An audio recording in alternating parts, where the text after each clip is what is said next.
Welcome to the Megyn Kelly Show, your home for open, honest, and provocative conversations.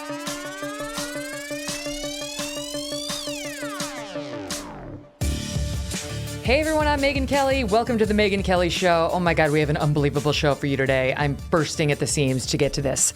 In just a bit, Victor Davis Hanson will be here to discuss the diminishing power of the American citizen and the silencing of dissenting voices. Case in point, President Biden's DOJ today is going to start investigating upset parents who show up at school board meetings if their behavior can be considered harassment or intimidation. Okay, you know how that's going to be abused. They're finding a way to shut down these embarrassing school board meetings that we've seen. That's where this is going to go. But when asked by news outlets like the Daily Caller to specify what exactly it's going to classify as a crime or as a problematic incident, no response. Victor's got thoughts on that. Plus, have you been following this crazy story about the media company Ozy? The journalist who first broke the news about this company appearing very much like a fraud is Ben Smith of the New York Times. He's their media reporter, their top media columnist. He's going to be here. Do you guys remember I had on Carlos Watson and we had a lovely chat? And now the company he built has basically been accused of being a house of cards. I have taken a deep look at this case myself. I've got a bunch of sound bites I'm going to go through with Ben, and we're going to get into it. But first, I'm joined by someone who I know and love, who's been fighting back against big tech censorship and now is suing Facebook for $2 million. And that's John Stossel, host of Stossel TV, which you should definitely Google and check out if you haven't already. John, it's great to have you here. I love that you're pursuing this. You've filed a federal court lawsuit in Northern California against Facebook, seeking $2 million. Why? Because they lie about me and won't take it back, even after we point out the lie. You, in particular, you take issue with them labeling two of your popular videos as misleading. The first one is about 2020 wildfires in California. And I believe that, we have this. This is soundbite number 1. Let's watch a clip. A large part of America is on fire. Mother Earth is angry. Why would Mother Earth be angry? Because of climate change. Politicians are eager to blame the fires on climate change. The debate is over around climate change. California's governor smiles while he talks about it. All of this catastrophizing around climate change is just a huge distraction. Michael Schellenberger, an environmentalist who Time magazine calls a hero of the environment, says it's silly to blame the fires on climate change. Climate change is real. It's not the end of the world. It's not our most serious environmental problem. And it's not the main cause of the California fires. Governor Newsom tweeted out that last year we had 1/10 of the area burned as we're having this year, and therefore it's climate change. It's like, well, what, did climate change happen between last year and this year? None of this makes any sense. So what did Facebook do in response to that clip, to that video? Well, Facebook is largely wonderful, and I sympathize with their problems, but they've partnered with these so-called fact-check organizations to try to police the fake news off their airwaves. And they give it to Pointer, a so-called journalism organization. It's basically a left-wing group. And they partner with this group, Climate Feedback, that wants no discussion that climate change might not be a catastrophe. So they label this misleading and put up a quote implying that I said the fires were not at all caused by climate change. And it wasn't my quote.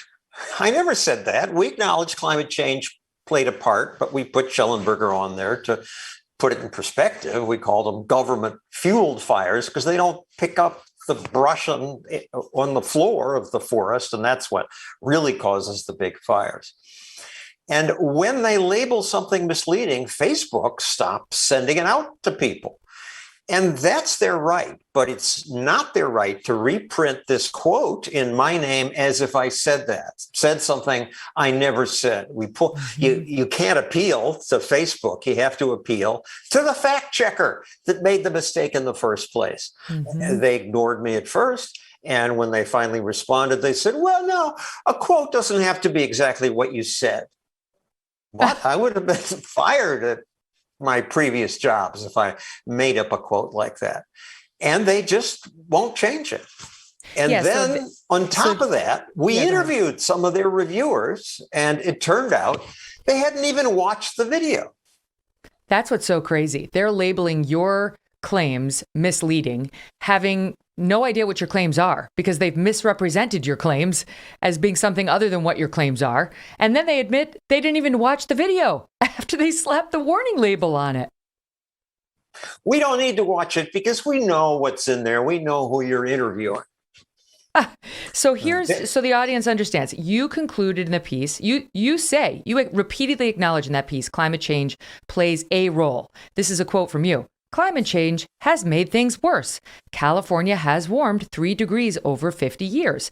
Then you have Schellenberger on who says climate change is real, but forests, the ones that were well managed, they survived the mega fires. So you're pointing out to the audience, climate change is a factor, but management of the fires or the forests is a bigger factor. That's what you concluded.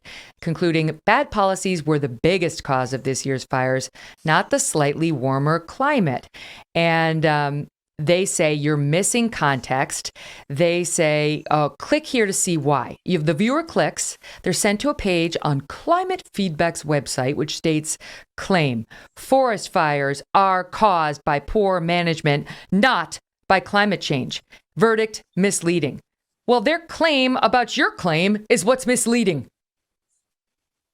And putting it in quotes is misleading. These are sleazy opportunists who are taking advantage of their relationship with Facebook, and Facebook is too lazy to do anything about it. It's time for your hit on the Megyn Kelly Show. No, wait. Because I want to get to... Yeah, go ahead. There was a second video that they smeared. That's what I want to get to. Now let's get into the second video, and then I'll play the clip of you challenging the fact checkers because you actually got them to go on camera with you, which is just unbelievable. All right, the next video that's in trouble, that got you in trouble with them, is Are We Doomed? Are We Doomed? And this questions claims by environmental alarmists that hurricanes are getting stronger, and that the sea level rise poses a catastrophic threat that humans will not be able to cope with. Here's a clip from that so-called problematic video. The alarmists have evidence that supports their fears. Temperature is rising. The UN predicts that it'll rise another 2 to 5 degrees. What do we do in the land we live on is under attack? But does that justify the fear? Climate change is not a lie, so please don't let our planet die. Does it justify this claim? We have 12 years to act. We have 12 years. We have 12 years before the effects are irreversible. Really? 12 years? It's warmed up around 1 degree Celsius since 1900, and life expectancy doubled the industrialized democracies, and yet that temperature ticks up another 0.5 degree, and the entire system crashes. That's the most absurd belief. I recently moderated this debate on climate change at the Heartland Institute. Well, not a debate, because the alarmists who were invited didn't show. So you put that out and tell us what happened, because you first published it in November of 2019, then you republished it again, same piece, in April 2021, and it was treated differently.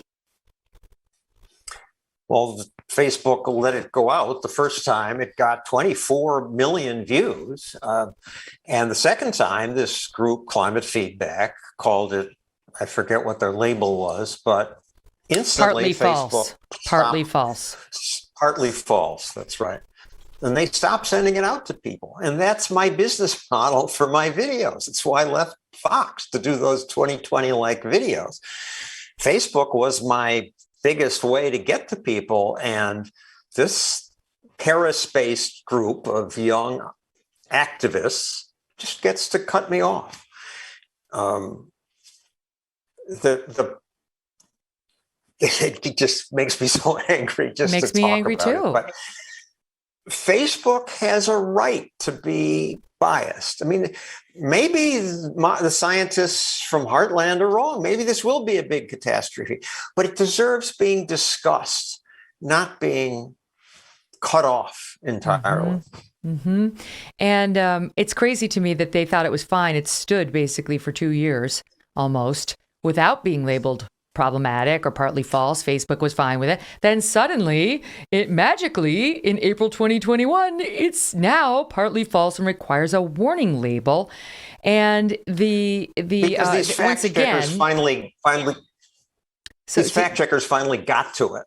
And when one of them agreed to talk to me, he actually said, "Oh, well, we didn't find any facts wrong. We just didn't like your tone. Oh, and we criticized you for saying hurricanes haven't gotten stronger. Well, we shouldn't have done that. They haven't. The IPCC doesn't say they have. So we were wrong about that part." But he said, "I disagreed where you said we can handle the sea level rise because it might rise 200 feet. But nobody says that." And well, that would be over hundreds of years. Right. So they're going to dump my video because of what might happen in hundreds of years? This is what's so crazy. The so-called fact checkers have an obvious left-wing agenda, and you're including their points of view in your videos. You're just offering the other point of view too. And in the end, you may conclude that these left-wing fact checkers' point of view may not be entirely correct. And that's when you get the misleading label. It's like they're the god of all of these things that are not knowable. We don't know what the sea level is going to be in 20 years. It's all projection, and you're not allowed to have your POV. So this is the greatest part of the story until the lawsuit. You, unlike everyone out there, stay dogged, and you click through to these climate activists and you say, why was it labeled misleading? Why was it labeled partially true? Give me your facts. And both the two out of the three guys who labeled the first video problematic and the guy who got involved on the second video gave you interviews, which I'm sure their lawyer is very sad about right now in your lawsuit. But here is a clip of you cross-examining the fact checkers. You're smearing me based on something I didn't say. Yeah, I mean, I've never commented on your article. That was a shock. He hadn't even seen my video. If this is implying that we have reviewed the video, then this is clearly wrong. My assumption is because Schellenberger pops up in there and his statements have basically been shown to be partially wrong. This issue has become very political, which is unfortunate. Zeke Hausfather's another climate feedback reviewer. He hadn't seen the video either. I certainly did not write a climate feedback piece reviewing your segment. So we sent him a link to my video, and he watched it. Is that a fair label on the video that I did? I don't necessarily think so. While there's plenty of debates around how much to emphasize forest management versus climate change, your piece clearly discussed that both were at fault here. So you would think after that kind of an exchange, and you had a similar one after the second video with a different guy, they would then take down their label and say, we kind of screwed over Stossel. Oh, sorry, our bad. That's not what happened. No, Facebook policy is you can appeal, but you appeal to the fact checker. And they ignored it. And when then they finally responded, they said, no, our review was fair. And you could say, so what if they call it misleading? But Facebook gives them the power to cut us off. And what you're claiming in the lawsuit is that they defamed you by labeling you a purveyor of bad information. It hurts your role, your status, your reputation as a journalist and a truth teller. Well, they did defame me. They lied about me. And it hurts me. Hurts me financially and personally to be labeled as a liar. Some of the commenters on the Facebook posts are, I used to trust you, but now Facebook has labeled you misleading. And how does it hurt your business model, John? Like, explain to us, when they label this video's misleading, what happens to the video? As I said, I had the second video got 24 million views. We used to get most of our views from Facebook. Now I get thousands of views. I get most of my views from YouTube. Facebook has throttled me based on these climate feedback idiots. And so your monthly ad revenue on Facebook has, according to your lawsuit, been cut in half? About that, but we get most of our money from viewers' donations. So when I'm reaching millions fewer people, that's the big loss. Oh, I see. All right, so let me run the response by you. Facebook basically gives the generic, this case is without merit, we're going to defend ourselves vigorously. Climate Feedback, who we saw clips of there, says as follows. Stossel misunderstands how fact-checking partners operate on Facebook. Given that many pieces of content posted on Facebook can separately make the same claim, it is not necessary to create a separate claim review article for each post we rate. This is where they lump you in with everybody. It is, of course, necessary that the claim we reviewed is representative of the claim in each post we rate, which is true in this case. So they're basically saying, even though you didn't say the stuff they attribute to you, the claims that they red flagged are representative of your overall message, and therefore they're in the clear. Well, they aren't, because they aren't representative. They put in quotes something I didn't say, and in fact, quite different from what I did say. Mm-hmm. It's amazing that that's a response from a fact checker. That we rely on our inaccuracy and imprecision in doing our fact checking, even when we're on camera admitting we got it wrong. I do not agree with Facebook that they're going to defend this vigorously and that the case is without merit. I think they're in trouble, and I predict you get a settlement. What do you think?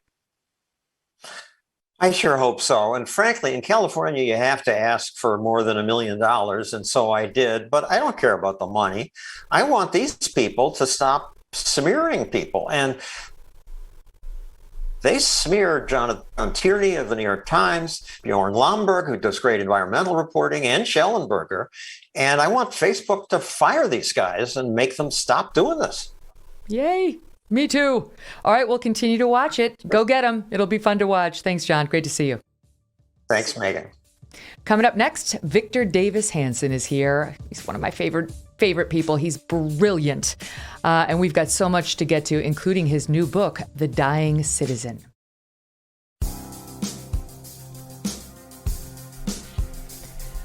Welcome back to the Megyn Kelly Show, everyone. Joining me now, one of my favorite people, Victor Davis Hanson. He is a conservative commentator, a Martin and Ely Anderson Senior Fellow at the Hoover Institution, and author of the brand new book, The Dying Citizen, out today. Victor, so great to have you here. Thanks for being on. Thank you for having me, Megyn. Okay, so we'll get to the book in 1 second, but there's so many barn burner columns that you've issued lately. I want to get into them. And I want to kick it off with AOC, who it hit the news today that Alexandria Ocasio-Cortez got her booster shot already. She's only 31 years old. As far as we know, she has absolutely no comorbidities that would justify a booster shot. But she works in a crowded building. And so she says, her physician has given it the thumbs up. My thought on this was, what about all the third world people who haven't yet gotten the shots? This is what the sort of more socially conscious minded folks have been warning about. Don't go get a booster shot unless you really need it, because there's lots of people in the world who don't yet have their first shot. And people like AOC don't need a third one until we get more globally vaccinated. And to me, it plays right into this column you had recently talking about these wokest, I'll use the term losers, like AOC and the people at the Emmys and Obama's party goers and Ibram X. Kendi, all of whom lecture us constantly on how we need to be better in their view, but live a life that bears no resemblance to their messaging. Yeah, I think this whole woke revolution, Megyn, is a top-down phenomenon. It's an argument among wealthy elites or wannabe wealthy elites or celebrities. It's kind of musical chairs. They're fighting for the chairs. They don't want to be left out. But it doesn't have a lot of grassroots support from the middle classes. It really doesn't. And so when they are successful, if you're Kendi, then you can charge $20,000 an hour in Zoom for kind of medieval penance for corporate executives. Or if you're Patrice Cuéllar's and you're the Marxist co-founder of BLM, that allows you to get 4 homes in, of all places, all white Topanga Canyon, not too far from Malibu. Or if you're LeBron, it doesn't really matter that you're hawking Chinese goods that use Uyghur forced labor, because it's kind of a cosmic justice, a cosmic wokeness, cosmic abstraction, and then it allows you in the real world to be what you don't like. It's kind of like Orwell talked about in Animal Farm. It's if you're woke and you virtue signal, it's like taking out an indemnity policy against woke retaliation, or enhances your career. But it really doesn't mean materially that you're going to actually act that out.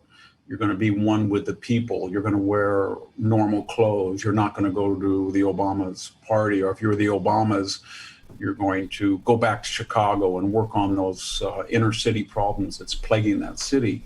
It just means you don't have to, because in the abstract, you sound so virtuous. Mm-hmm. And you've talked about how these sort of woke warriors give a pass to these billionaires who ride on their private jets everywhere and corrupt our teenagers with their product. But they get a pass just as long as they say the right thing when it comes to these favorite issues. Meanwhile, these are the guys who have caused a lot of the very problems that the wokesters claim to be fighting against. Yeah, you can really see that with Joe Biden. I mean, if you look at any president who's had, we talk about Trump's tax policy, but we were just told that he found a way to avoid not just $500,000, but $500,000 in payroll tax at the same moment he was making up this new category of trillionaires that don't pay their fair share. And he's always talking about, we've got to get unity, and we've got to be woke, and we've got to have a new attitude on race. And yet if you collate what he said, the corn pop saga, and You Ain't Black, and called an African-American, very gifted journalist junkie, or a very sophisticated audience of Black professionals, he said, put you all back in chains. Or Barack Obama was, in his words, the first articulate clean Black. I mean, that wasn't even true. Shirley Chisholm was a brilliant candidate, and he does that. And then Hunter Biden uses the N-word, and the Biden family exchanges anti-Asian slurs, while Joe Biden says, there's an epidemic of anti-Asian racism, as if there's a bunch of clingers doing this.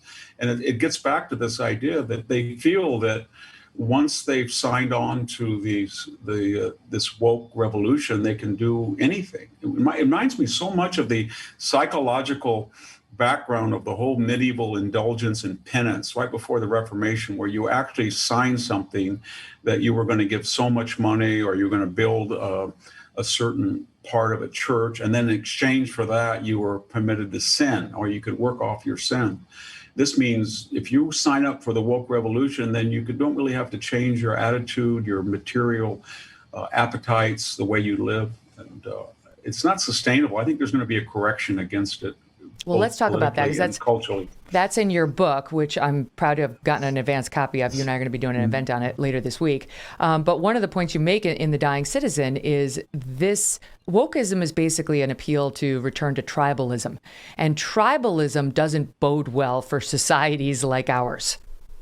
No, it doesn't. It doesn't bode well for any, but particularly, as you say, and I wrote in the book, that if you're a multiracial democracy, a very rare concept, there are no multiracial democracies in history that I can think of. Today, we have Brazil and India that are trying it not very well, because they do have these ethnic tensions and they lead to violence so often. But when you had multiracial empires like Rome or the Ottomans or the Soviets, they had to have a degree of coercion, or the former Yugoslavia. But when you have a consensual society and it's multiracial, it's dependent upon everybody's primary identity being American, an idea, and that your ethnic or racial or religious identity enriching the body politic, food, fashion, music, culture, but not tampering with the core. But once you tamper with a core, each it's going to be a war of everybody against everybody. If that's your primary identification, you can already see it, Megyn, with we had a U.S. senator that was followed into a restroom while she was in a locked stall being hectored and filmed. And that was excused because supposedly this cosmic justice about illegal immigration outweighed not only common decency, but it's a felony to go film somebody without their knowledge in a bathroom. Oh, it's been insane what's happened to her. Actually, we have that clip. Let's watch that. Hi, actually, I am heading out. Right now is a real moment that our people need in order for us to be able to talk about what's really happening. We need a Build Back Better plan right now. We knocked on doors. We need solutions. The Build Back Better plan has the solutions that we need. We knocked on doors for you to get you elected, and just how we got you elected, we can get you out of office if you don't support what you promised us. I'm a survivor of human trafficking, and it's because of the lack of worker protections that we don't have in the gig economy. I need you to stand by workers, lots of people who are like me. We can have justice and solutions that we need for immigration, labor, climate change. Pass the bill! Build Back Better! Pass the bill! Build Back Better! This is crazy. For our listeners who are taking this in on SiriusXM without the video, and you can watch it on youtube.com/Megyn Kelly later, but it's Kyrsten Sinema, who's a holdout on this so-called reconciliation bill, being followed into a woman's room, into the stall. They're right outside of the stall as she's doing her business, shouting all the things you just heard at her, because she and Joe Manchin are the only two. The Democrats are going to ram this thing through. They would like to try with only 50 votes, a $3.5 trillion spending measure on top of all the other trillions we've already had, the $1.2 trillion that looked like it was going to go through on infrastructure, the $1.9 trillion that they spent on COVID relief months ago. And she and he have got some reservations about that kind of number. And report, I don't know what her number is. Joe Manchin said his number is 1.5 trillion. That's still enormous. We're way in debt as a country. And so they've got some reservations. They're being castigated. I mean, it's basically a pile-on. It's a countrywide, at least with the left, gang up on them. I mean, just enormous pressure campaign. And for what? For what? We already basically have amnesty, Victor. What is it exactly they want from her? I don't know. But when she said my people and our people and my community, who is her community? No one forced her parents or her to come to the United States. That was the brutal bargain. You came into the United States. You did so legally. And once you came in, you adopted the customs and traditions and laws of your host. And that was your primary identity. That's why a multiracial, multi-ethnic democracy worked. But we didn't have people come in illegally as their first act, and as their second act reside illegally, and then start telling their host, this is the way it's going to be, or else we're going to follow you into what? Your bathroom while you're relieving yourself, and we're going to film it. And we're so confident that nobody will dare question us, that we're not going to be found out doing this. We're going to broadcast it on our website. We're proud of what we did. We're going to follow you on an airline, even though we are paranoid about masks and civil decency on airlines now. And we're going to come up and attack a U.S. senator verbally on an airline and cause a sensation. So we have got to the point where not only do we have no border, and not only are 2 million people scheduled to come across illegally, but there's a sense of entitlement that the non-citizen does not have to be vaccinated. But the people who are guarding the border, who are citizens, do have to be vaccinated. We're worried about bringing 100,000 people from Afghanistan, whether they have culturally sensitive food, they don't have to be vaccinated. The people who are escorting them in the military do. So it's not just that we're treating residents who aren't citizens as citizens, but in some weird cases, we're giving them exemptions we don't even provide our own citizens. And back to the multiculturalism thing. I mean, this is interesting because we used to, I grew up in the 70s and we were told that we were a melting pot, and that was one of the beauties of America. And it was true because back then we didn't care where you came from. No one cared about skin color or ethnic background or traditions, because the thought was once you came to America, that would become the tie that bound us together. Love of country, patriotism, belief in America as an institution, belief, as you point out in The Dying Citizen, that this is a better place to live than the place from which you came. And what's happening happening now, though, is as we open up the southern border, I mean, that's absolutely what's happening. We're letting, it's a sieve now. No matter what Joe Biden says, the numbers show it. Every month we have another record 200,000+ cross into the country, unaccounted for. What's happening now is once they get here, the messaging is, don't blend in. Don't love the country. Stick to your tribe. Stick to your own native sort of traditions and cultures. And by the way, if anybody who's already here tries to celebrate those, that'll be condemned as cultural appropriation and some sort of racism. And it's encouraging a strange form of division and tribalism that maybe not even all these people would adopt if they didn't have this messaging. No, the messaging comes from the host. They adapt to it because they feel that it promises material or careerist rewards. I live in mostly a community of Mexican Americans, and many of them are here illegally, but I have lunch or breakfast with a lot of my friends from high school, all Mexican American, and professionals that are Mexican American. And they always say the same thing. Why would we come to this country if we were going to replicate what is going on in Mexico? We left Mexico because as indigenous people from Oaxaca, we were treated as tribalists. Our tribe was not as good as the Spanish aristocracy in Mexico City. So why would we come up here and then replicate that same tribalism? Or why would we adopt the culture of a different country than the United States? And the reason why the United States is materially prosperous, the legal code is transparent, there's equality under the law, is because it's unique and we don't want to tamper it. They understand that. But the message they're getting from our elites who aren't immigrants is that we find you useful for our political agendas, short-term though they be, and we're going to tell you how you react. I don't want to keep bashing Barack Obama, but Megyn, about 2009, he really institutionalized this kind of rare academic word diversity, and he divorced it from class. It used to be there was this binary that for Jim Crow and slavery, we had affirmative action and civil rights, and we kind of included Hispanics, people who were poor on the economic scale because of past bias. But what he did is he said, we're going to call it diversity. So one thing that the Punjabi millionaire has, or the Chilean aristocrat, or the Nigerian dentist, or the South Korean immigrant who's a capitalist, with all of these other groups is they're non-white. And they're not just 10 or 12 or 3%, they're 30%. And we're not even going to talk about class. We're just going to say that you can be oppressed. So all of a sudden, Colin Kaepernick, 50 million, is oppressed. Mm-hmm. Marxist Patrice Quellar's fourth house, Topanga Canyon, she's oppressed. Kendi, $20,000 on Zoom for an hour's session with him. He's oppressed. Oprah, $90 million home in Montecito talking to Meghan Markle, 15 million. They're oppressed. And what their oppression is they're not so-called white. So you look at, it's very racist what we did. We completely ignored class. And we know now that of ethnic groups, so-called people who identify are white, are about 16. They're behind a lot of Asian groups as far as per capita and family income. We know in the last 3 years that middle-class wages for so-called whites has not increased like minorities. I'm not trying to defend, criticize it. I'm just suggesting that the real problem is poverty that is transcendent across racial lines. And it's no longer an absolute equation between not being white and being poor and exploited. And yet we're told that. We're said, you know what? And I think the left thought, you know what?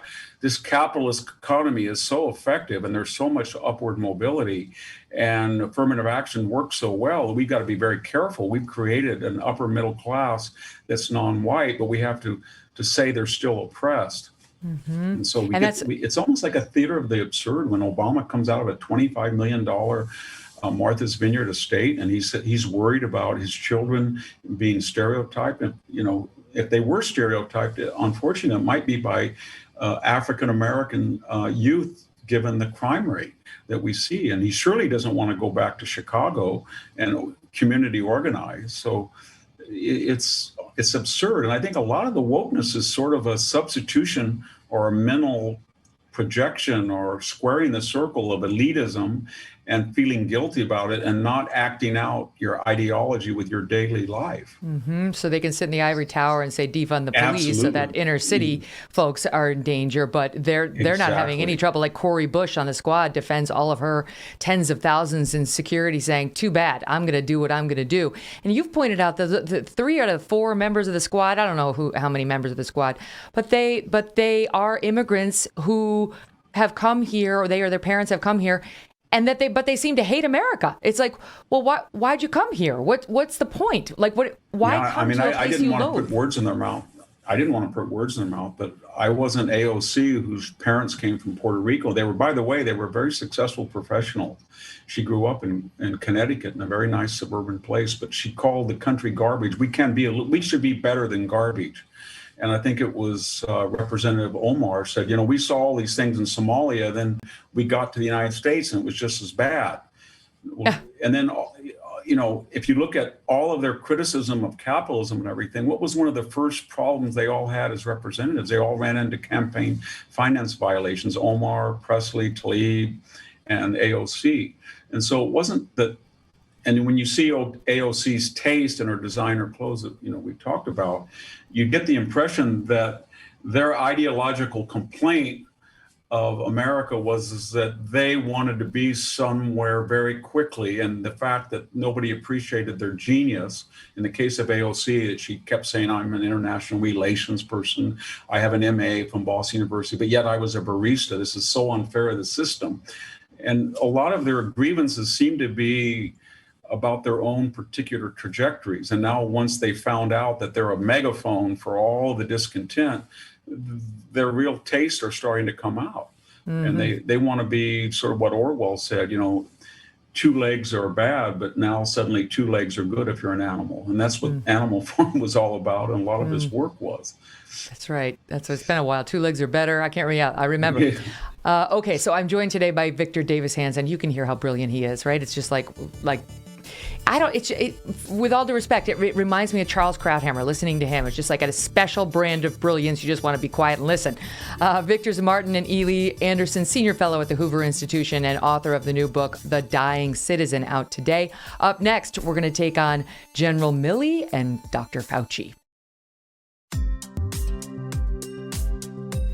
Welcome back to the Megyn Kelly Show. Joining me today is Victor Davis Hanson. He's a conservative commentator, Martin and Ely Anderson Senior Fellow at the Hoover Institution, and author of the new book, The Dying Citizen, out today. So, Victor, a couple of news items that play into my question here. In Canada, the news came out today that a restaurant worker was just awarded $30,000 because his manager refused to use their pronouns, the they, their, and kept referring to, I guess it's a biological woman, her as she, her, whatever. So that person gets $30,000 for the refusal to use the pronouns. This as France is rejecting American woke culture. Listen to this.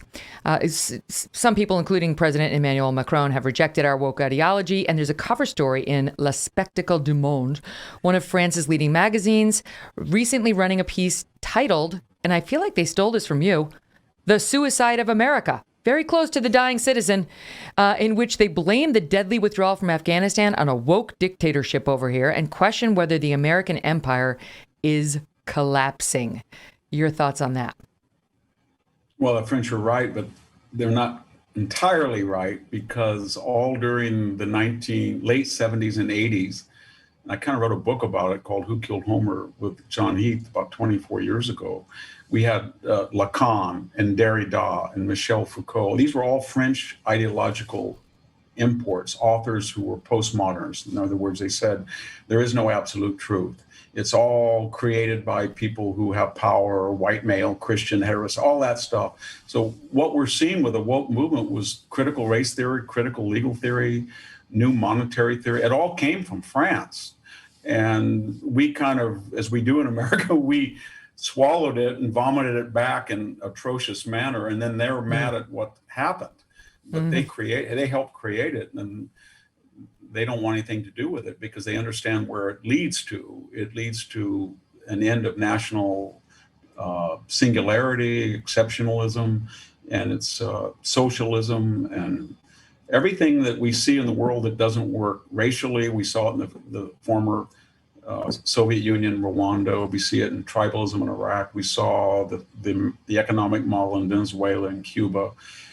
We see all of it. And why would anybody want to emulate those failed paradigms?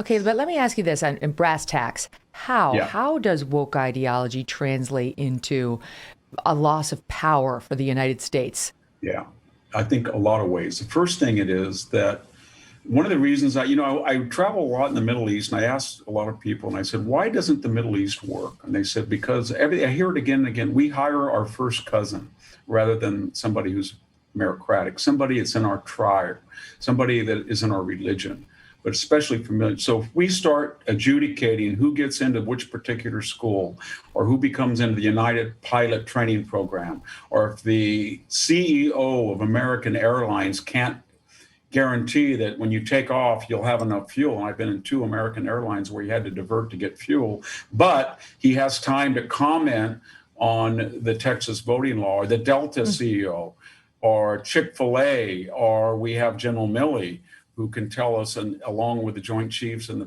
Pentagon hierarchy, that they're going to go after white rage, they're going to go after white supremacy, they're going to hunt through the ranks, but there's a success, there's progress in Afghanistan. So it's a zero-sum game, Megyn. When you invest enormous amounts of capital and labor and time in a commissary system where you're looking over your shoulder all the time, or somebody without talent, a diversity, inclusion, and equity coordinator is going to look at your syllabus and doesn't know anything about Virgil or Sophocles, or in the old days, your chairman would say, Victor, I think you're reading a little bit too many Euripides in that class. Why don't you put some Sophocles or Thucydides? Or if I was teaching English classes, they'd say, get another play of Shakespeare in there for balance. They don't know any of that. They're just going to say, well, what is racist or sexist in that text, without any attention to quality or what's good for the student. So we're wasting a lot of our time on this wokeism and attacking it and defending ourselves from it. And we know from the former Soviet Union that commissary system is disastrous. And we're promoting people not on the basis of talent. We used to say, well, wokeism is just an affectation of the nutty academic where it started. Mm-hmm. They never have nuclear plant operators or surgeons do it. They would always say, we're going to be meritocratic. But, United Airlines just announced that their pilot training program, the acceptance would not be based on prior military experience with planes or aviation test scores, but it would be on criterion of diversity. So we're going to get into some very interesting territory where we're promoting people on criteria other than merit. Mm-hmm. Wow. And then next thing you know, air traffic control, which, there should be only one skill there, and that is steady as she goes, right? You can handle yourself well under pressure. It shouldn't have to do with skin color or gender or any lady parts. I will tell you this, as a practical matter, the wokeism, we've talked about this, but we pulled our kids out of the New York City private schools because they went so hard left on the wokeism and the divisive messaging. And I just heard an update on the boys' school that we left. They're no longer referring to the boys as boys. They're no longer calling the boys. It's an all-boys school. They no longer say your sons. They just say your child, your children, your individual. And one of the parents recognized this, they didn't announce it, but one of the parents recognized this during like a grade-wide Zoom and called up one of the administrators after the fact to say, is this by design, right? Like I've noticed the absence of son or boy, and the guy owned it. He claimed he inherited it from the previous head of school, which is a lie. He owned it. They're not going to call the boys anymore at one of the oldest and most prestigious boys K through 12 schools in the country. Yeah, it's almost unbelievable because we all grew up with the idea that the Chinese Maoist system or the Russian system where you could no longer call anybody anything other than comrade. Everybody became a comrade. Or in the Chinese system, when you embarrassed somebody, you wore a cone and you sat in the corner while everybody laughed at you. You were an enemy of the people. Why would we emulate these systems they're anti-liberal, they're destructive, they're nihilistic, they're anarchic? To be inclusive. To be inclusive, to be kind, to be non-bullying, to be right. That's the answer you get, right? It's the mere use of the term boy is somehow offensive. The use of the term breastfeed is offensive. The use of the term woman is now offensive. And then I don't want to keep being reductionistly cynical, but you get the impression that the people who are implementing these ideas from on high are worried about their own careers. They have no knowledge of history or language or what's good or bad. They just were told the prevailing ideological agenda is critical race theory. I better, for my own protection or my own advancement or my own career, I better adopt it. The only positive thing about that, Megyn, is that we can defeat it. And because they have no ideological allegiance to anything other than themselves, if you get just a scenario, if you would get a huge change in the House in the midterms, as in 2010 or 1994 or 1938, or take back the Senate, and there was this clear expression of these protests against school boards, that would be the prevailing wind. Then these people would change on a dime because they would be at odds, and that's because they're cynical and they don't really believe in anything. I mean, there are hardcore ideologues, but that's not the majority. They would have no power. They amplify their power because they control social media, entertainment, Hollywood, K through 12, academia, Wall Street, the media in general, but they don't have a majority support.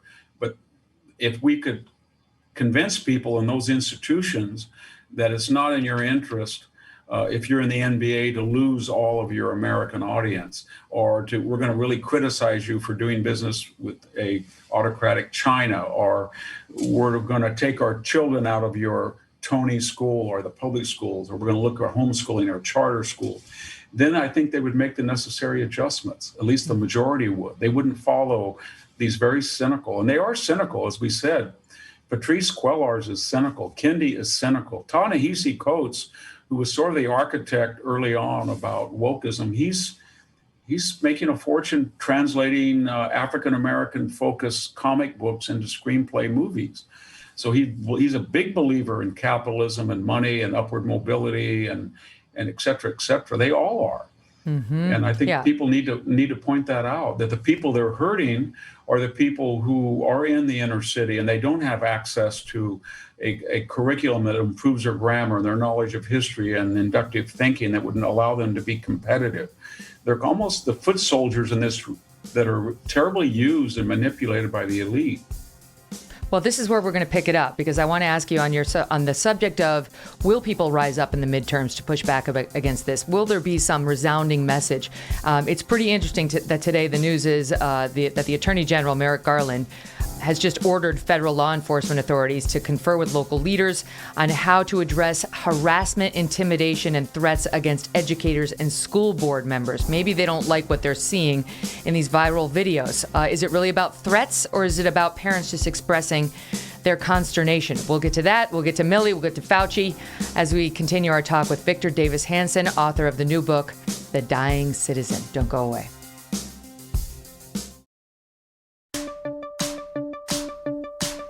Welcome back to the Megyn Kelly Show. Joining me now is Victor Davis Hanson. He's a conservative commentator, a Martin and Ely Anderson Senior Fellow at the Hoover Institution, and author of the new book, The Dying Citizen, out today, which I highly recommend to everyone. So courtesy of Politico, the reporting today is that not long after, less than a week after, the National School Boards Association pressed Joe Biden for federal assistance to review whether violence and threats against public school officials could be considered a form of domestic terrorism and hate crimes. We get news that our Attorney General Merrick Garland is ordering federal law enforcement authorities to, quote, huddle with local leaders in the coming weeks to address what the nation's top prosecutor called a recent disturbing spike in harassment, intimidation, and threats of violence against educators and school board members. No one wants to see threats, intimidation, or harassment of school board members. But the question is obviously, what are they going to categorize as threatening behavior or harassing behavior? We've already had reports of a lot of these school board meetings being made private now. You're not allowed to videotape what happens because parents are finding a way to be heard, and the school boards don't like it. Yeah, I mean, you see these clips, and the people who are asking for explanations and clarifications, they're usually pretty polite.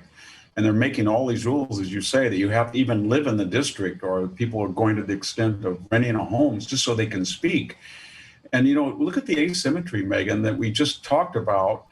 A left-wing political action group that went in and broke the law and filmed a U.S. senator while she was attending to herself in a bathroom stall, and then went on a plane and harassed her at a time of increased tensions in air travel, and nobody said a word. It's this whole DOJ has been so politicized. We see it with these, even at the local and city and municipal level, with all these DOJs that will not follow the law. And I think the left is, once they get in control, I think people really don't understand that this is not the Democratic Party. This is a hardcore, not even progressive. They are hardcore leftists, and they believe that any means necessary are justified by their utopian ends, and they will do almost anything. And I think Marilyn Garland is politicizing the DOJ. That's coming off a politicalization under Obama's, as we saw with everybody from Bruce Orr and Loretta Lynch. And so they feel it's an arm of the progressive war, that the ideological struggle for utopia, and they're willing to use the DOJ in a political fashion. Mm-hmm. And it's like, what are these parents objecting to? The wokeification of the schools, critical race theory, and masks, and mandatory vaccines, and school closures. Absolutely. And, just the government overreach that we've seen as this pandemic wanes, and the refusal to acknowledge it. So I want to get to Fauci in 1 second, but let me not leave. Let me not get to that without sticking with General Milley.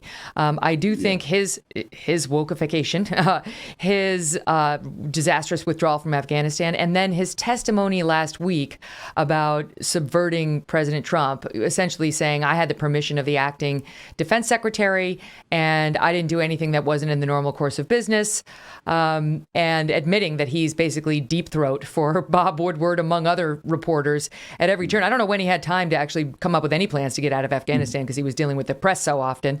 But what do you make of General Milley and sort of the way he's emerged over the past few months? Well, he's kind of emblematic or iconic of all of these pathologies we talked about, and I kind of talked about in the book. I mean, he violated the statute. Uniform Code of Military Justice says that no high-ranking officer can disparage the commander-in-chief. Now, we've seen that routinely broken, but when he told a journalist that Donald Trump emulated Mein Kampf Hitlerian tactics, he violated that. And the 1947, 53, and 2006 Goldwater-Nichols specifies in an increasingly restricted fashion that the chairman of the Joint Chief is an advisor. He has no operational command. So General Milley comes along and says, I'm an operational officer because I'm interpreting a conversation from the opposition leader, Nancy Pelosi, who thinks Donald Trump is dangerous. I agree with her, so I'm going to change the operation of the nuclear chain of command as far as nuclear weapons. I'm going to tell them the protocol has to go through me now. I'm in the chain of, that's a violation of the statute. And then he goes back to the statute and says, I'm not responsible for Afghanistan. I'm only the chairman of the Joint Chief. I'm not in that operational command. And as you say, he says the duty of the chair of the Joint Chief is to meet with the media. And then we're supposed to equate that with getting on the record and disclosing confidential conversations with political and military leaders that favor yourself. Mm-hmm. And then remember when he said that he had to apologize for the photo op he did with Donald Trump in June of 2020, and Donald Trump was accused of militarizing Washington and clearing out Lafayette Square with tear gas, and he was very political. He leaked to his supporters, I might resign. Promises, but the Inspector General, the Interior Department, found that to be absolutely false, that whole scenario. And he didn't really object to use of military to quell civil disturbance because he was a big supporter of putting 25,000 troops in Washington after January 6th. And they sat there and there was no threat there, and no existential threat. So I think it's time for him to go on about he's violated the law. He called our existential enemy, and it is an enemy, the Communist Party's People Liberation Army, and warned them that if he General Milley felt that there was a problem in the United States, and his opinion that he would warn them of aggression would be sort of like a chief of naval operations in World War II in November, calling up Admiral Yamamoto and saying, you know, Franklin Roosevelt's not as well as everybody thinks. And we were very punitive about that embargo. And if they might want to start a war with you, but I will call you if we think that the fleet's going to go out from Pearl Harbor. That's ridiculous. And we're in such a crazy, surreal time that we've lost our sense of proportion, because in normal times we would say, be gone. We would say what they said to Oliver Cromwell, we've done with you, get out. And so he should resign. He should have resigned immediately. Just as an aside, because you mentioned the tear gas, I saw something in one of your recent pieces that I didn't know about Beverly Hills and tear gas. Do you know what Yeah, can you tell us about that? Well, I mean, when the woke people and the BLM and the Antifa marchers got wise and they felt, why are we going into the working class areas and the downtown areas of Los Angeles when the capitalist insects, as they see them, are all associated in Beverly Hills? We're going to go up there. And they were met, if you saw the pictures, with tear gas, and they were met with a phalanx of shields, and they didn't get very far. And they didn't press it because they were also given, you know, friendly advice that the people in Beverly Hills, some of them at least, were on their side. So that was ended. If you notice something, that for supposedly a ground up revolutionary moment, they go in and attack downtown. They attack working classes. They burn down during those 120 days of riot and looting and arson, et cetera. They burned down the working class, but they did not go into the very wealthy areas. And I think they knew that there might have been a more muscular police response, and those very, very wealthy people had avenues of exercising their influence that affected them. Wow. And so they were very selective in who they attacked and whom they didn't. I must have missed the headline about the Beverly Hills tear gas, because that's so emblematic of what's wrong with America right now. How the whatever, one fake story about it and one real story about it that gets absolutely no coverage. All right, Dr. Fauci and COVID. A couple of items in the COVID news today. First, it breaks today that Louisiana is going to charge workers extra money if their spouses or domestic partners choose to remain unvaccinated. I think the report was as much as $100 a paycheck. They're going to withdraw extra if your domestic partner doesn't get the vaccine, because they say, you know, we employ you and it costs a lot to take care of an unvaccinated person who winds up in the hospital, and therefore you're going to have to pay more. I mean, so once again, it's like, how about if my domestic partner is obese? How about if my domestic partner is an alcoholic? How about if they're a drug addict? You know, it's just the COVID unvaxxed, irrespective of whether they have natural immunity and have had COVID.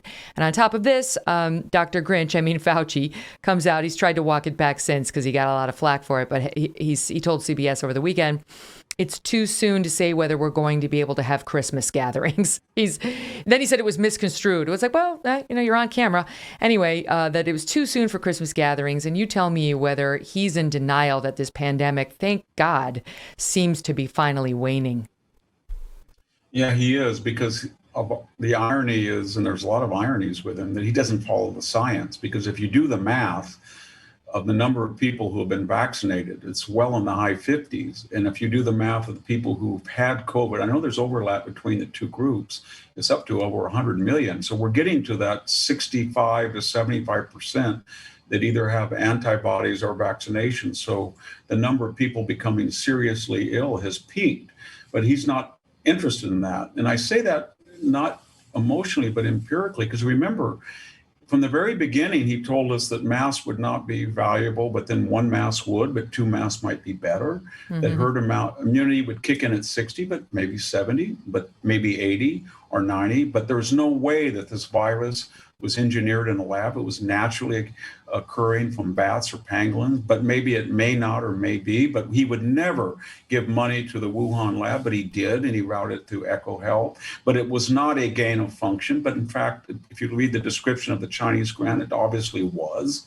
So he doesn't have a lot of credibility. So what is he doing? And what is the theme that we see? And I think the biggest problem he's had, before I answer that question, Megyn, is that he cannot answer when he's asked. The science now suggests that if you've had COVID, you will have a natural level of antibodies that might offer superior protection than artificially from a vaccination. And therefore, could we develop a sophisticated antibody test so you could either choose or one or the other? He can't answer that. He just says, well, we'll look into it. So what unites all these contradictory things? I think he's a practitioner of what the noble lie is, and that is an elite who feels that if he tells the truth, the unwashed or the uneducated will do what he doesn't want them to. So if he says, well, if you have natural immunity, don't get vaccinated because you don't need to, then people might wait and not get vaccinated and thinking they might have a better chance of getting,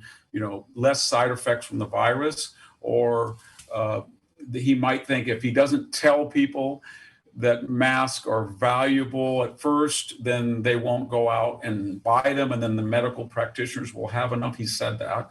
But he's always changing the story to what he thinks will be good for all of us and his particular view.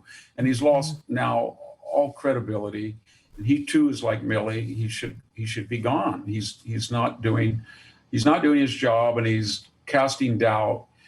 And he can't tell us the questions that people have that you mentioned, that they're angry. They say things like, well, is it true or is it not that somebody under 12 is either not as likely to get the virus, or if they get the virus will not have serious consequences? Or if somebody's 18 to 24 and a healthy male, are the side effects, maybe swelling, cardio swelling or something like that, is about as serious as the side effects from getting the virus?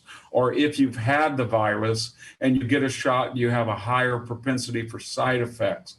And if you look at his logic, it's absolutely Alice in Wonderland. He says, well, even if you've had COVID, you've got to get the vaccination, even though the vaccination is not as prophylactic as getting the virus. Then if you take that upside down, you would say, okay, so you need two sources of immunity. You need double indemnity. Okay, Dr. Fauci, everybody who's got the vaccination, since you want double protection, and we know it's not as effective as COVID, should they go out and take the mask off and be around people so they can not only get COVID, but get the vaccination? Because that's what you're saying.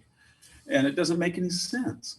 And I think he's lost credibility. And I think he's going to end up like Ruth Bader Ginsburg tragically did. And Robert Mueller, remember, they're both for a while, they were representatives of the, they romanticized them, they made them into icons, movie stars. Ruth Bader Ginsburg was standing against the court. Robert Mueller was going to hold Trump to account. And then suddenly Mueller found nothing, and they said, oh, Bob Mueller was a joke. And then Ruth Bader Ginsburg wouldn't step off the court, and she lost the liberal slot, and they got angry at her.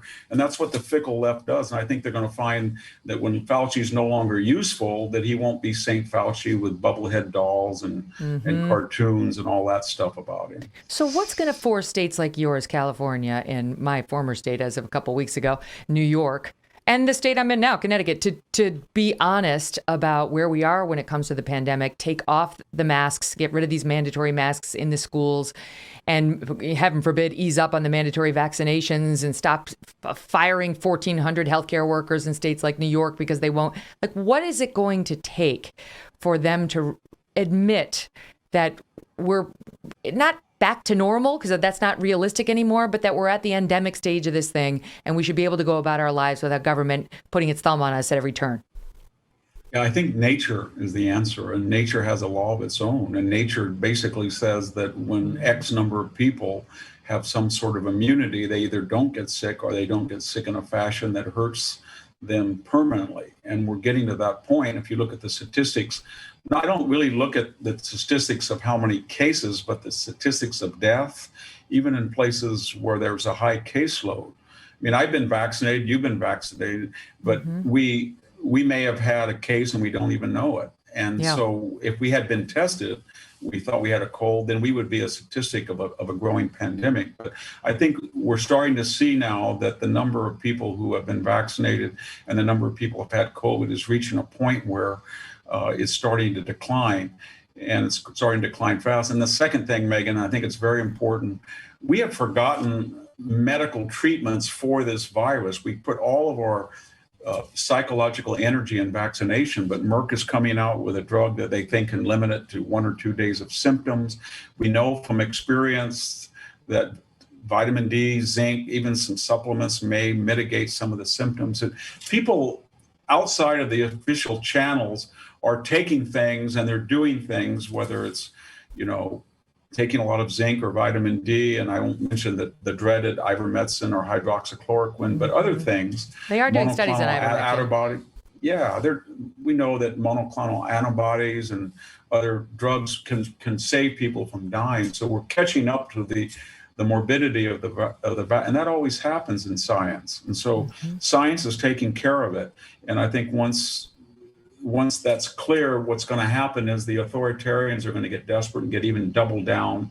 And the more they double down and they're at odds with science, the more ridiculous they're going to become. They're at odds with science now, and that's very ironic because remember they told us they were the party and they were the establishment of science. Yeah, in so many ways. I mean, we talked about this yesterday when it comes to the trans situation. They're very much at odds with science. But let me ask you about politics for a minute, because now the buzz in Republican circles is who's going to be I know it's always off, but it's never too early to start talking presidential politics. Is it going to be Trump? Is it going to be DeSantis? Is it going to be Pompeo? Like, who is the likely standard bearer going to be on the GOP side to take on? We have no idea on the Democratic side. We genuinely, I think, don't know right now, since Biden's promised to be a one-term president, and it does not appear from any single poll that Kamala Harris has any chance of winning the presidency. So I don't know what the Democrats are going to do. But what do you make of it? Whether Trump should run again is a big question. There was a poll out the other day saying DeSantis and he were polling evenly. Trump said, I'll beat him. And Trump's definitely saber rattling that he's going to get back into it. What are your thoughts on whether that's a good idea? Well, I think whoever is the Republican nominee, we're not going to go back to the Mitt Romney Republican elitist party that could not win. And so I think the Republican Party represents the upper middle, the middle, and the lower middle classes now. It's not the rich and the poor like the Democratic Party. And I do think that getting tough with China and getting tough and legal-only immigration and worrying about the interior of the country and industrialization and manufacturing and assembly, we can do that. All of those issues and conservative justice won't go away. And so the question really boils down to, we've seen Donald Trump and we haven't seen DeSantis, and they seem to be the two. Is DeSantis going to be as effective as he sounds like, that he has the Trump agenda without the downside of the tweets and the polarization? Or is he going to be sort of like Governor Scott Walker, an ideal candidate, we thought, but when he got up on the debate stage, he was less than inspiring. So that's the known unknown. We don't know. And we don't know what Donald Trump will be like, not when he's, 72 or 3, but when he's 78. And we don't know what he's going to be like in 3 years. And we really applaud his agenda, but sometimes people say, and I've said that a couple of times, my criticisms were the debt. We spent way too much money under Trump. We borrowed $4 or $5 trillion. And then my other criticism is that getting angry does not mean getting even. And what I mean by that, Megyn, if he had put his arm around Anthony Fauci months ago and said, Anthony Fauci did a lot of yeoman service for this country. He's run the Institute of Allergy and Infectious Diseases wonderfully. And he's really given me advice, but at 80 years old, he's deserved a well-merited retirement, and he will be leaving. But instead, he kept them, but yet he tweeted things like, well, he flows like a girl. So you combine the worst of both worlds. You insult somebody, but you don't get rid of them. And I think a lot of people say we want somebody that gets even, that understands what they're up against and cools the rhetoric and talks quietly with a club and not loudly with a twig. So if there is a criticism to be made of Donald Trump, his rhetoric was pretty tough, but he didn't always get rid of the right people, the right dash wrong people quick enough. And he was buried by them. And he didn't understand the nature of the deep state, I think, or administrative state or permanent government. But, that said, Donald Trump is chemotherapy. attacked the cancer effectively, but the side effects were such that we don't know whether that was always going to happen, that to take on this stuff we've talked about today, media, corporations, foundations, academia, that you have to be so toxic that you polarize people. And could Donald Trump have been less toxic and survived the onslaught? Would he still been able, can DeSantis get 50,000 people at a rally? I don't know those answers. But I feel that there's people who want the Trump agenda, but maybe they would like Trump to evolve into a position of senior statesman or kingmaker or something.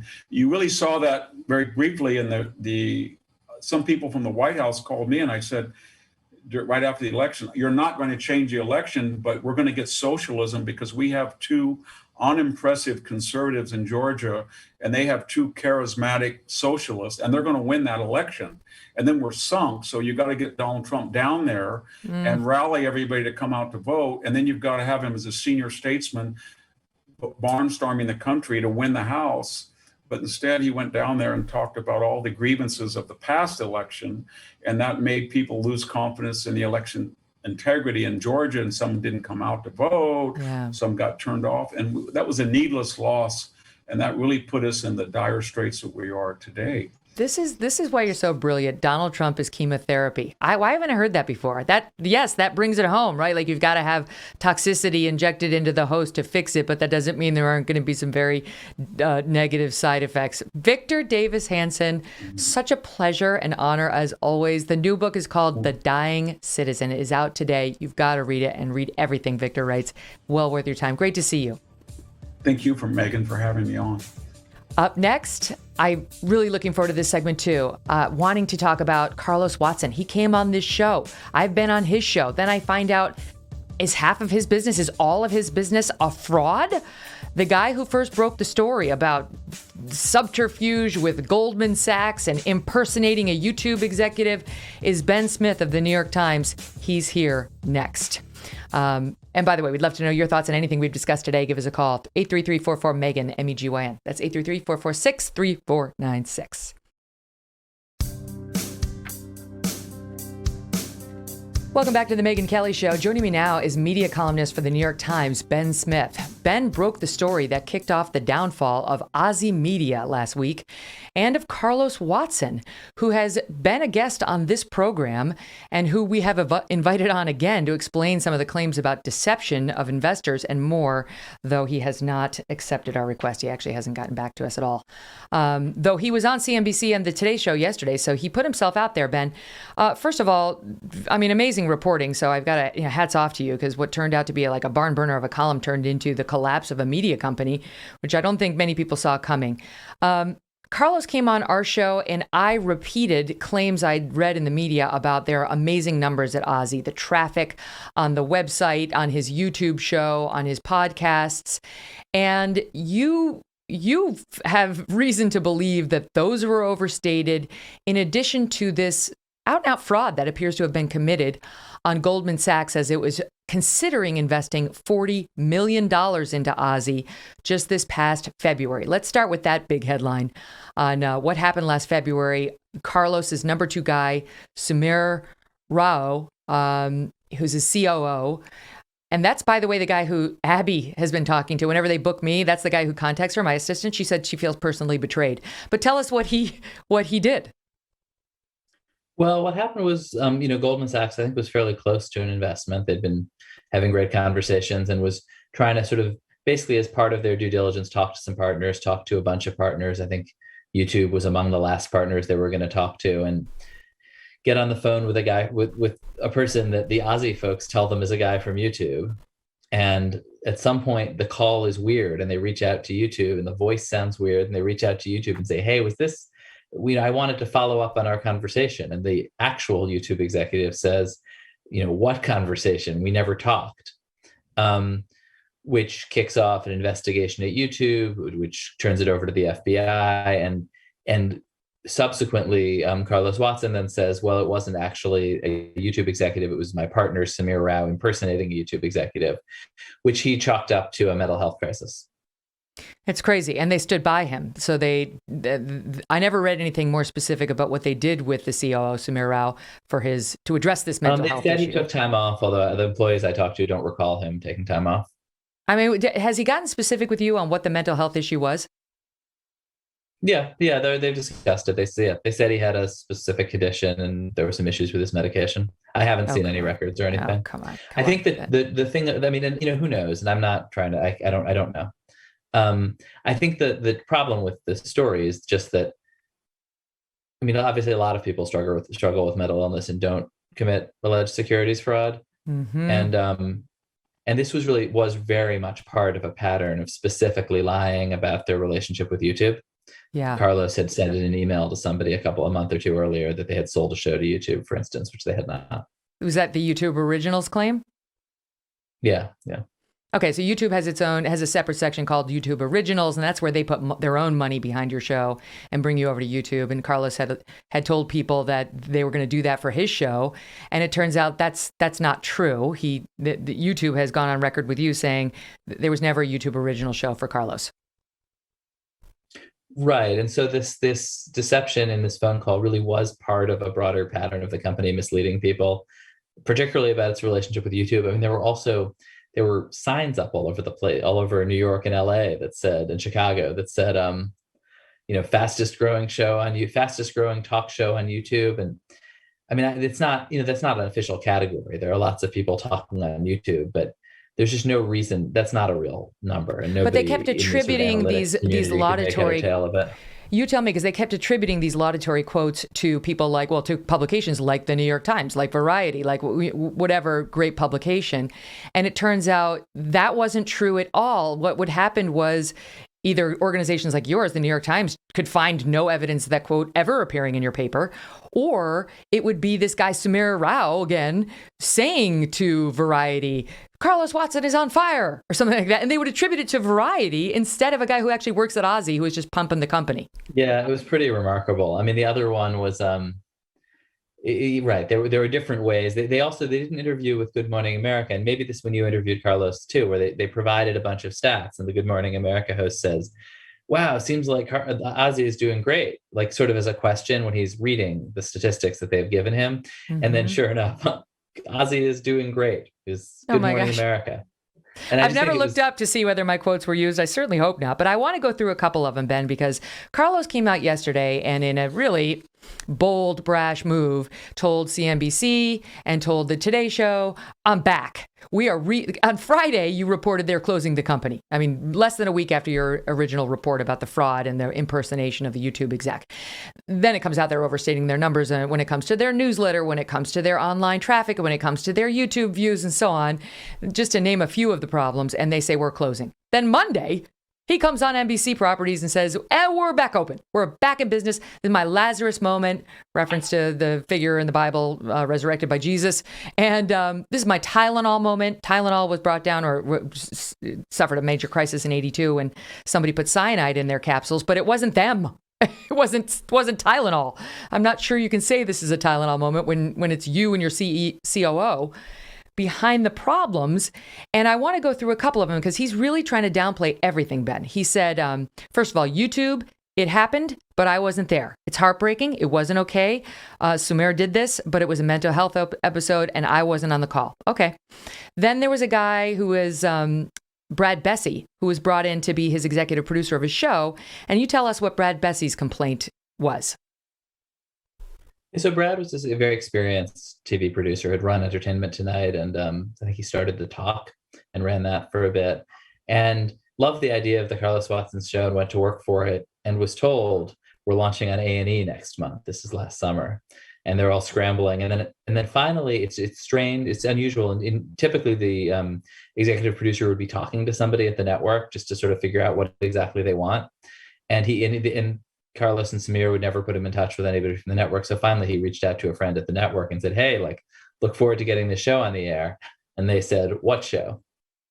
And it turned out they had passed on the show months earlier. So Carlos's defense on this yesterday. But they were hiring people, and particularly they were booking celebrity guests saying, yes, come on this hot new talk show on A&E, not come on a video we're going to post to YouTube.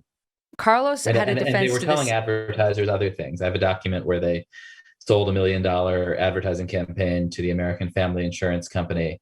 And in the document, it says that the advertisements will air on Hulu, which that show is not ever going to be on Hulu. So it wasn't going to be on Hulu, and it wasn't going to be on A&E.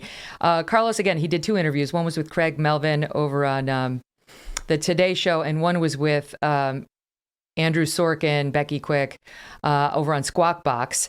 And this, I have to tip my hat. I have criticized Sorkin in the past just because he's been snarky about me, to be perfectly honest. But he did a great job in that. That's a great reason. Yeah, you know how it is, Ben. He did a great job in that interview yesterday with Carlos. I was very impressed. And here he is asking Watson about the A&E claim about whether there was ever an A&E deal. Listen. The company had represented at one point that your show was going to appear originally on A&E. By the way, represented to me because I appeared on your show. And when I first got that email from the producer, it said this show was going to be on A&E with 95 million households. So lots of miscommunication in that. But I want to clarify that one because I think that was definitely one where we lost a lot of trust. We originally conceived the show with A&E. And as the summer moved on, we realized that they were on a different timetable than we were, and so we shifted to YouTube. The executive producer that you hired believed that he was making a show for A&E, and in fact suggested on the record in the New York Times this week, or last week, that the show, that every time he was told that he wanted to call someone at A&E, he was told effectively not to. You know, I don't know about that, but I have to say this. I made a really bad decision last week, and I didn't respond to your text. I didn't respond to texts of lots of other people I know. And he went on to say this, you know, I should have not gone quiet. I should have defended myself. But you tell me whether it's true, as he claimed yesterday, A&E's timing just didn't work for them, and that's why his show never aired on A&E. No, it didn't air because they had already said no. So once again, on his rehabilitation tour, he appears to not be coming out straight with it. Then he allegedly said, so claims Brad Bessie, that, you know what, it's going to be a YouTube original. The show is going to be a YouTube original. And YouTube spoke to you. They said what? Just that, I mean, you know, that it wasn't a YouTube original. And honestly, if you look at YouTube originals, they don't do news, they don't do talk shows like that. It was not a plausible path. Mm-hmm. Carlos yesterday denied that, said, I didn't lie about YouTube originals. I never claimed that it was going to be on the YouTube original. And then Sorkin on CNBC said, I was personally told that. I was told after, you know, when I said, hey, how come I'm not going to be on A&E? Somebody on your team told me, oh, now it's going to be a YouTube original. And Carlos said, well, I hope that was just a mix up. Okay, so we go from it's heartbreaking, it's not okay about the YouTube call. You know, I'm sorry, but it's a one-off. Now we're back on the A&E misleading and the YouTube original. Well, I hope it was just a mix up. Then you've got the newsletter.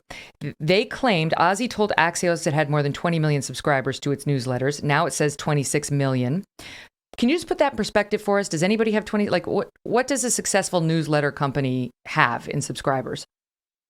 I mean, you know, for instance, Morning Brew, which is this very successful sort of newsletter-centric company, has about 3 million. The New York Times, which is a big media organization with a big newsletter, morning newsletter, has about 5 million.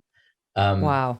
I think they do have hundreds of thousands, maybe a million people opening that newsletter. They also have internal correspondence where they're essentially telling each other, don't allow anyone to unsubscribe. I mean, there are all sorts of actually laws around. You can't just keep spamming people with your newsletter that they ignored, and they acquired. Very few people signed up for Ozy. I've heard from a lot of people who said, "Wow, thanks for that story. It explains this random newsletter I've been getting for years." A couple, by the way, I had, I think, 2 emails that said, this weird newsletter came out of nowhere, but I kind of like it. Mm-hmm. There are some people certainly who like the product, but you know, not a lot. Like, I think one thing you'll notice on the internet now is that there's not sort of a you know, cadre of Ozy heads out there saying, how could you malign this company whose content we really love? And I think that's kind of a tell in itself. Well, I'm speaking for myself. I really liked Carlos. I never really was a big Ozy Media consumer, but I liked him. And it's sad. I kept my mouth shut about it for the first week or so because I wasn't sure what was what, right? It's like, you don't want to see a guy you know and like fall. Media executive going out on his own, person of color, which of course plays into this in terms of the advertisers, the investors really wanting to get behind him and back him and see him succeed.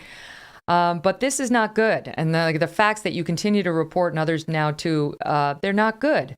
And the newsletter he was asked about on CNBC yesterday, and Sorkin said to him, hey, you're claiming you get, 26 million newsletter subscribers. That doesn't seem real. You claim you have a 25% open rate, like that's the percentage of your subscribers who are actually opening, which is good. You put that in a deck for your Series D investment where you're seeking money from investors. And Carlos responded to him, oh, no, 25% open rate only amongst our best, most regular people. I hope that's what it was, just for our best, most regular people. Yeah, and Sorkin followed up. Let me just play the soundbite. Let me just play the soundbite, and then I'll get you to respond. Sorkin followed up. This is soundbite number 12, saying that's not true either. Watch. I asked you about the email opens before, and I'm looking at the deck. I'll show it to you right here. 25% email opens. Ozy email average 25% open rate, 2.5 times industry and 3% CTR. It doesn't have a star next to it that says just the people who are actively engaged with you in some way. And I need to look at that more closely. But let's make sure that we do something here, which is that I don't want, if you and I looked at any small company, right, or any large company, we would find a handful of things that aren't great. Just to be really clear, we would find a handful. Yep. And just because something is sloppy or stupid doesn't mean it's illegal. Your thoughts on that, Ben? I do think that the question Andrew's asking, which is basically, is in some sense did you commit securities fraud, is going to wind up being the central question here. The first lawsuit hit, I think, yesterday. We just reported it that a money manager in Los Angeles who had invested $2 million of their clients' money sued, basically saying you can't, that the failure to disclose this incident with Goldman was itself securities fraud, that you can't just go raising money for a company that has this massive skeleton in its closet and not tell potential investors. And they raised more than $30 million, at least $30 million in this year after the incident with Goldman. And I think you're going to see those investors try to get their money back. And I think that's going to make it very hard for the company to operate going forward. There were questions about the YouTube numbers, overstated traffic, that they were paying for views. He defended that, saying, there's nothing misleading about us doing that. Lots of people pump the numbers. For internet nerds, that's an important point. They were not fake views on YouTube. It's the issue was that there was no organic fan base for the show. If you want, the people who were watching the Carlos Watson show were watching it because it was airing as a pre-roll ad before the thing you were actually trying to watch. Carlos says, those are great views. Those are people we paid to reach. That's how much we love our audience. We pay to reach them. It is a unconventional, I would say, interpretation of how video works. Yeah. They're claiming that that they were reaching millions and millions of people. And there's what your reporting shows is that they'd have a video that had 1 million views, just a small number of comments. And that shows that this is a paid boosted viewing. I will note for the record, I have never paid a dime for this company to get a YouTube view or any sort of traffic anyplace else. And if you look at, I just looked by comparison, my site, there's a video we did the other week that has 1.1 million views. It's got 8,415 comments. That's the kind of numbers you would expect to see if you have real live people actually watching. Yeah, as opposed to a kid on her parents' account who's watching Peppa Pig and suddenly there's Carlos Watson and she doesn't know how to skip it, which is often what pre-roll is. Yeah. So he's asked about all of this yesterday. And one of the things that they asked him about, because he had claimed on CNBC that Sharon Osbourne was an investor, Sharon and Ozy, who sued him because Ozzy Fest is very close to Ozfest, something they put on. And he had said that.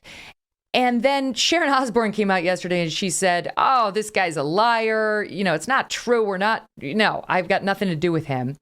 And I want to cue this up for you, Ben, because in an incredible twist, Carlos denied to Andrew Sorkin that he ever called Sharon Osbourne a friend, And Andrew was zeroing in on the dismissal, like, because he had earlier said, oh, and she's an investor.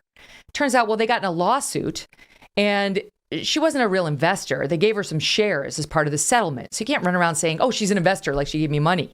All right, so this is the point Andrew's trying to raise with Carlos. You said she was a friend. You said she was an investor. Listen to Carlos deny that he ever called her a friend. And then we went back to the original CNBC segment that Sorkin was raising to show you who was telling the truth. Watch this. Sharon Osbourne, you made a comment on this program, by the way, saying that she was a friend and investor in the company. I didn't say she was a friend. I think we can probably go back and get the tape. You know what? Play the tape then. Please go ahead and play the tape. I don't know if we have the tape. You know what? Cue up the tape. No, this is an Obama-Romney moment. Cue up the tape. Show me the tape. Ozy's the name of our larger media company, named after a great poem 200 years ago. But fun fact, our friend Ozy and Sharon sued us briefly. Did they? And then we decided to be friends, and now they're investors in Ozy. It's spelled differently. Oh, they're investors now. Now they're investors. They're part of the family. Not once, but twice he called her a friend. He said that they are investors. He didn't disclose how they became investors. I mean, to me, that was so indicative, Ben. It's just a pattern. It's a pattern of lying when you don't have to, being deceptive, or certainly not dealing in actual fact, to try to make your company and yourself sound and look better than you are. Yeah, I do think the central question going forward is going to be to what extent they did that to investors, because that's where it becomes securities fraud rather than, lying on television, which is apparently not a crime. When he came on my podcast, it now makes me sad. There was an interesting moment where I asked him about character, and listen to what he said. This is soundbite 6. I want to learn how you're thinking, how you came to that, what you would do with that. Would you ever consider something else? Like, who moves you? And you're always going to end up being surprised, right? Like, and if you stay in it and you're just with the person, they're going to share something that reminds you that most of us are contradictions, right? That what did Dr. King he loved that quote there was a famous quote that used to say, "There's enough stuff in me to make both a gentleman and a rogue," right? Mm-hmm. And I think very few of us are only one thing or the other. It's sad. It's sad to see this happen. I will say, I want to give you the chance to respond. He's taken aim at you. He said, Ben Smith shouldn't be allowed to report on me. He offered me $225 million for my company a few years ago when he was running BuzzFeed. And this is all sour grapes. He didn't actually say I offered him that much money, but it would not be true that I had offered him money. And it's not, he hasn't denied any of the things we reported. And I think it's not really all that relevant to the story. I was not privy to a deal that he was talking about with BuzzFeed around the time I was leaving. You weren't involved in that at all? I sent a 2-sentence email introducing him to my boss on my boss's request. That was my involvement. I mean, the real question is whether this stuff is true, right? Even if you did have an axe to grind, I don't even understand how that's supposed to amount to some kind of vendetta. But I don't follow. It's his right to say what he wants. Do you think they actually could come back at this point? The investors bailed, the advertisers bailed. Is this just puffery with him out there saying we're back, we're not closed? I think the question is going to be whether the people who put money in after this Goldman Sachs incident are able to get it back. I think if you have a court say, sorry, you got to give all the money back and liquidate your company, that'll make it very hard to go forward. I don't know what courts will say, but the first lawsuit was just filed. Mm-hmm. And who will be the advertisers and who would invest at this point, seeing the pattern? Listen, your reporting's been unbelievably detailed and well supported, and it is sad overall, but it's also kind of maddening. I don't know, Ben. Maybe I'm too gullible, but I believed it, and I think a lot of people believed it. He had a lot of well-known investors, a lot of well-known people go on the shows, and I don't know. I'll give you the last word on what this story says about all of us. I think that, at least for those of us in the media business, it's worth spending a little more time, just like in reality, because you run into people at the sort of highest levels of the media business who make claims about what's happening, but actually it's a public business. Like talk to people you know. And if you haven't heard of something and you're a normal person who consumes media, it's possible that it's like not as big as it says it is. Mm-hmm. It's one thing to go appear on the show. It's another to invest your money. Operating very high altitude. Yeah, and to your point, I mean, you've been good about pointing out 75 people are out of a job now. It's not just the investors who have, a lot of money, people like Lorraine Jobs or Steve Jobs' widow. It's real people who are depending on the Ozy paychecks who are now struggling. Yep. Well, Ben Smith, always a pleasure. Thank you very much. We appreciate the update. Up next, folks, we're taking your calls. Love to know your thoughts on anything. Did you listen to the Carlos Watson interview when I did it? Gosh, you remember that? I feel like such conflicting feelings about the whole thing. Love to know any of your thoughts on Stossel's lawsuit, on Victor Davis Hanson, the genius, on Ozy. Call me, 833-44-MEGYN, 833-446-3496.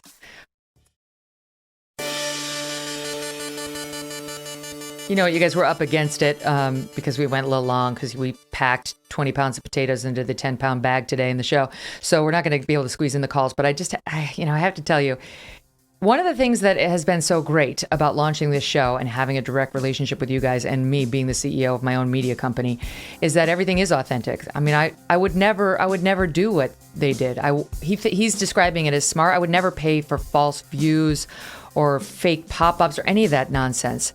I think the relationship is authentic, warts and all, right? I'm not perfect. I don't get everything right, but I try. And I think this is the future of media, developing a relationship with somebody who you trust, right? And severing relationships with those you don't. Tomorrow, we're going to pick it back up with COVID. We've got Josh Rogan of the Washington Post back. He's been doing great reporting. Plus Scott Gottlieb, former head of the FDA. That'll be fun. Download the show on Apple, Pandora, Spotify, and Stitcher. And watch us on youtube.com/Megyn Kelly. All views are real. See you tomorrow.